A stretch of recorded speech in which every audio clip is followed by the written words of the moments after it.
So the 13th chapter starts with Arjuna's question. It says, Arjuna vacha prakritim purusham chaiva kshetrajna evacha edat vidittum ichchami jnanam nyayam cha keshava. Arjuna asks certain questions. Now, with 12th chapter, it's already completed. 12th chapter, we understand bhakti is the only process and Lord is the only goal. So by means of bhakti, we can attain Lord. But Krishna has not yet spoken about one thing. In the first 6th chapter, he spoke mostly about Jivatma and how to realize a Jivatma. In the middle 6th chapter, he spoke about Lord and how to attain him.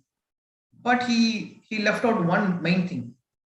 Third tattva. What is the tattva? Prakriti. He left out about Prakriti. He did not describe anything about Prakriti. He just gave few details here and there about Prakriti. Prakriti karyamanani gunai karmani sarvasaha. In few places he spoke, and also in 7th chapter he spoke about the Prakriti. There are two kinds of Prakriti. One is para Prakriti, one is apara Prakriti. So in few places he just touched about Prakriti, but he did not give complete picture of Prakriti. So Krishna has to finish that. Prakriti, what is Prakriti and what are the qualities of Prakriti? How this Jivatma came in touch with this Prakriti and how to distinguish, how to separate us, disassociate us from this Prakriti. So these are the things which are going to be discussed in this. So Arjuna is asking question, what is Prakriti, Krishna? What is Purusha? What is Kshetra? What is Kshetrajna? What is Jnanam? What is Nyayam? So he asked all this question. Now Krishna is going to answer all this question, and we have very less time, so I will just try to rush if possible. Otherwise, anyway, we are Jivatmas. Time is eternal. We are also eternal. Bhagavad Gita is eternal. So we have time always to read Bhagavad Gita. So Krishna says, Idam shariram kaunteya kshetram ittabhidiyate edadyo veditam prahuhu kshetrajna iditat vidaha. So Krishna says, Idam shariram kaunteya kshetram ittabhidiyate. Hey Kaunteya, hey Arjuna, this body is called Kshetra. Kshetra means field. Like we have a agriculture field. So this body is considered as a field because with this body we do some karma, and by means of this karma we we fructify some of the fruits and we take good and bad actions. We take the fruits from this body. So this body is called Kshetra. Idam shariram. Shariram means with its senses, with its prana. It is called Sharira. This Sharira is called Kshetra. Sharira means, we know this distinction between these two words, Sharira and Deha. Sharira means which grows, that is called Sharira. And Deha means that which decays or that which declines, it's called Deha.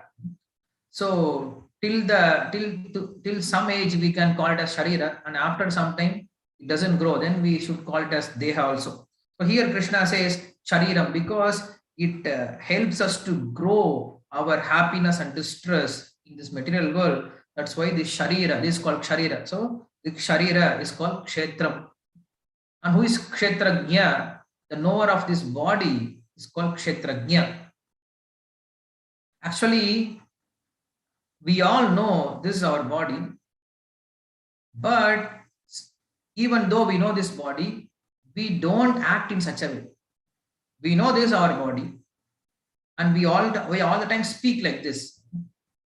I have a headache, my eyes are paining, my ears doesn't have proper hearing capacity, my hands are paining, my legs are paining, my body is paining. Nobody says I body paining, I eyes paining, I nose paining, I ears paining. We say my.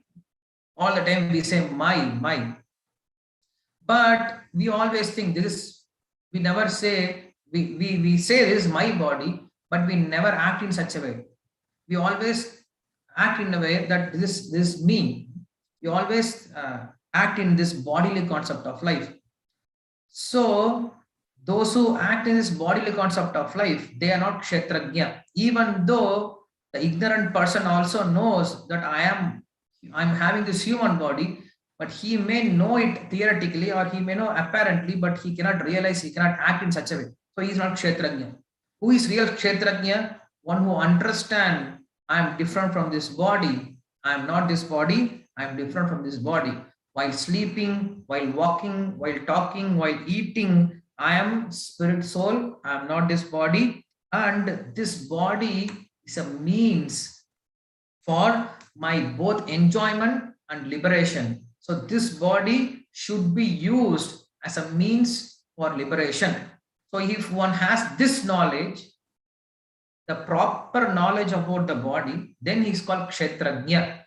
Not anybody who has body is called Kshetrajna, but one who understands the real Swarupa of this body, the temporariness of this body, the purpose of this body, and I am different from this body. When you understand this, then he is called Kshetrajna. Those who know the real nature and functions of this body is called Kshetrajna, not the person who has ignorance thinking that he is this body. So we are all having this ignorance, correct? We all say in practical life, we all say, we all hear, we all see, but actually, Pashyan Nabina Pashyati, we all see, but we don't see. That is what happening with this. That's why we all call us ignorant. Then Krishna says, saying that those who know the body, the purpose of the body, he is Kshetrajna. But there is a third, there is a second Kshetrajna. Who is that second Kshetrajna? He says, Aham, Lord. He says, Kshetrajnam chapi mam vidhi sarva kshetresu bharata kshetrajnyor jnanam yattad jnanam matam mama. Yeah, this is little philosophical because it is Jnana Yoga Kanda. So we should little use our intelligence to understand. It's not so difficult. In the beginning, it may look like that, but in the end, it will be very easy. So he says that I am also Kshetrajna because I know every body. Maybe you know only your body. You have limitations to know about your body. But I am such a kind of Kshetrajna. I know the functions, the property, the swarup of all the bodies because I am inside every body as a Paramatma. So I am also the supreme Kshetrajna. I know all the body because I am the Lord of all, knows all these fields, and I support them like a king. The king, he supports everyone, he knows everything, but he's by his power he can stay everywhere. That is the real Kshetrajna. Lord is second Kshetrajna, or we can say he's the Mukhya Kshetrajna. We are just a small Kshetrajna, and Lord is the Mukhya Kshetrajna. So we should understand this body is just like a house with so many windows, so many doors, so many different things are in the house. So a person enters the house, he doesn't think himself as house. He enters, he stays in that house for some time to work and to attain his goal, and he goes back. But if somebody is staying inside house and start developing attachment, oh, this is my house, this is my house, then it is foolishness. So we should understand the difference between this body and us. The difference between body and soul is explained when you are dead. When you are dead, what happens? The wife, the child, everybody starts crying, lamenting, and shouting. But the person who is lying down is not going to come and pacify you. So far, this person, he doesn't want to see your tears in your eyes. As soon as you start crying, then he will immediately come and pacify you. But the same person is lying down now, and he is not able to do anything for you, even if you cry so much. Why?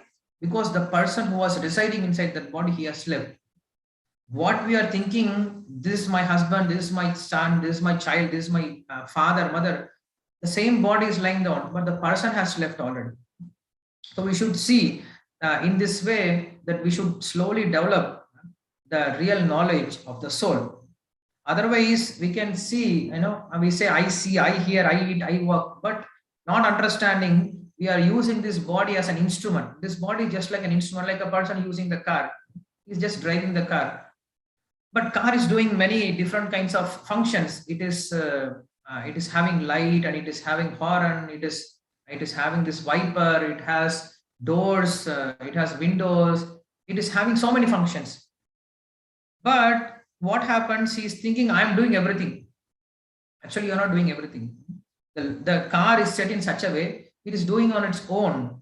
Just you are there and you just you just press a button and everything is done by Prakriti itself, by the car's nature itself. So we should understand the difference between the body, the soul, and also the Paramatma. These three things are very important to understand. This is called Tattvatraya. These three tattvas are there. In this world, only the three things are exist. There is nothing else. These three things we should understand. What is it? Bhokta, Bhogyam, Preritaram Tamatva, Sarvam Proktam Trividam, Brahmam Etat.